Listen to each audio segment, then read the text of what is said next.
I remember, I was 17 and my parents were getting a divorce and they were like fighting all the time.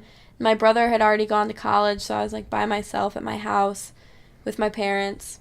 And my mom like used to do this thing where she couldn't yell at my dad for things cuz he was gone already. So she would yell at me for them and like freak out. And she came in my room just like yelling at me about something stupid. Like I had talked to my dad that day and she was like, me, me, me, me, you talked to your dad, me, me, me, me, me.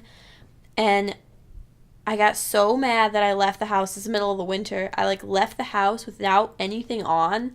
Like I didn't have shoes on and I just had like a t-shirt and like sweatpants on.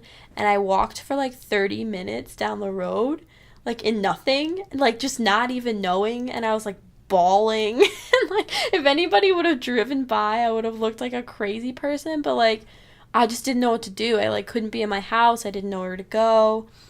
So I just started walking. And then I realized that was, like, I needed to go back because I was, going to get like hypothermia or something. And I walked back. That was probably the biggest breakdown I've ever had. Because I remember the next day, I was doing homework in my den. And my mom came into the room. And she just like laid down on the floor. Laid down on her back and like was staring at the ceiling.